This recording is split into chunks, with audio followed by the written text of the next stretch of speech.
It's time, folks. It's time to shut it down, turn the tables, and lock her up. That's what I said. I actually said it.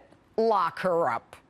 The house of cards upon which the Obamas and the Clintons built the Trump-Russia connection collapsed yesterday when it was disclosed that the Clinton campaign and the DNC paid $12 million for a dossier to connect Donald Trump to Russia.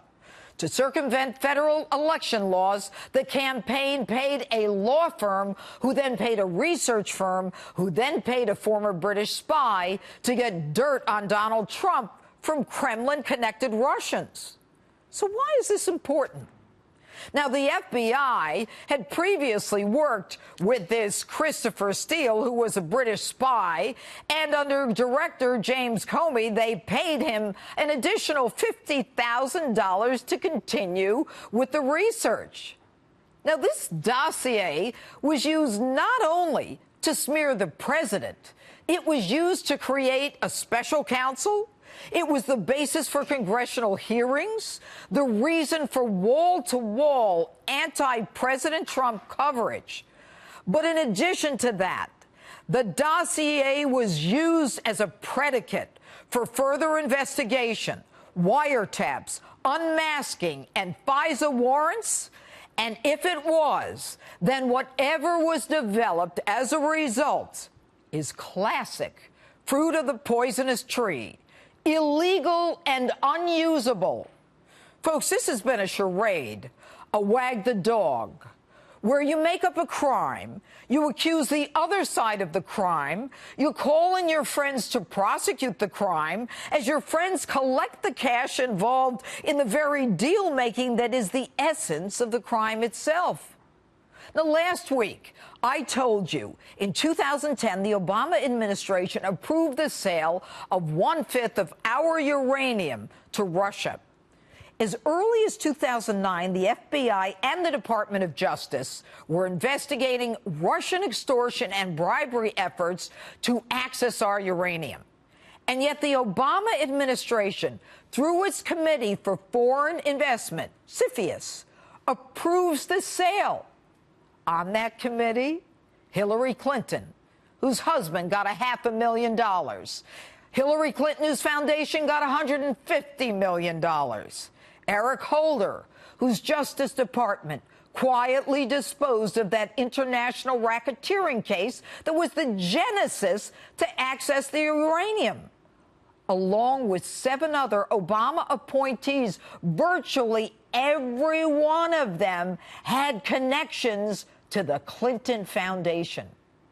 And when the Republican congressman questioned why would the United States be selling uranium or approving the sale that is used to create nuclear weapons to our enemy, the Republican congressmen were shut down, basically saying, don't worry about it.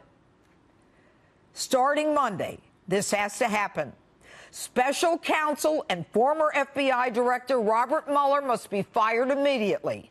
His role as head of the FBI during the uranium deal and the Russian extortion case, his friendship with Jim Comey demand his firing.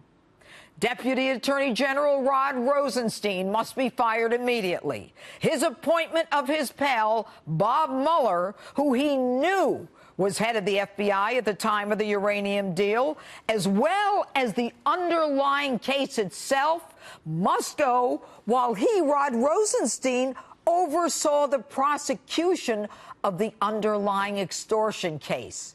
And Rosenstein's sanctimonious recommendation that Jeff Sessions recuse himself are grounds enough for him to go. The special counsel's office must be shut down. This is nothing more than a cabal of individuals relying on false evidence to impeach Donald Trump.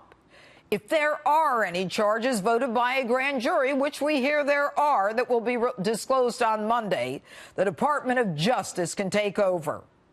Jeff Sessions must appoint someone to investigate the uranium deal, the sale of uranium to Russia, who was assisting at that time Iran in Iran's nuclear development, has put our national security in jeopardy.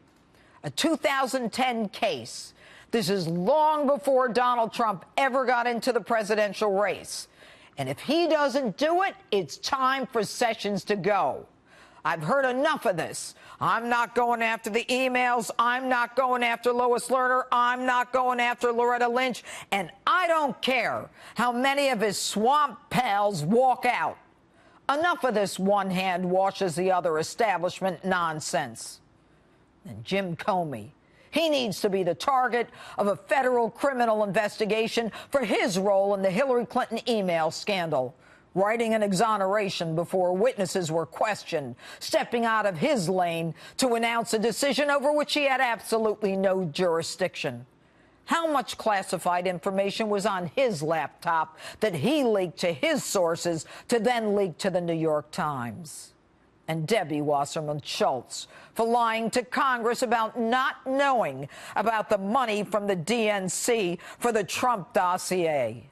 Why did she keep a Pakistani and his family with limited IT experience dress down a Capitol Police chief for questioning that now defendant charged with bank fraud and conspiracy and moving monies out of this country, and for interrupting the democratic process in a presidential election race, steering the nomination from Bernie Sanders to her girlfriend Hillary? And John Podesta for lying to Congress. Andrew McCabe, deputy director of the FBI, must go. His wife, a congressional candidate running with Hillary in 2016, receives $765,000, which unused monies left over from the campaign she's allowed to pocket, which she got from Terrence McAuliffe, one of 5 directors of the Clinton Foundation. You seeing a pattern here, folks?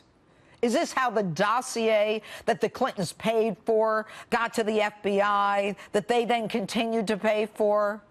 And finally, everyone on CFIUS who's connected to that Clinton Foundation and voted to approve the sale of our uranium to Russia, they need to be put under oath. What monies did they receive in return for their activities with the foundation? The better part of the last year, this nation has been fractured as Clinton, Obama, the Democrats, sanctimonious Adam Schiff, arrogantly and indignantly accusing Donald Trump and his family of colluding with the Russians. The whole time, they were the ones lying. They were the ones making it up. They were the ones cutting the deals and collecting the cash. They knew it was a lie. They wrote the lie. They bought the lie, and they paid for the lie. And we're the fools that followed them down the path. This isn't about one defendant, one criminal, or one president. This is about our democracy. It's about law and order. It's about the republic. And it's time for the Republicans to step up to the plate, to man up and do their job, or get the hell out. And that's my open. Tell me what you think on my Facebook page, Twitter, and on Instagram. #Judge Jeanine.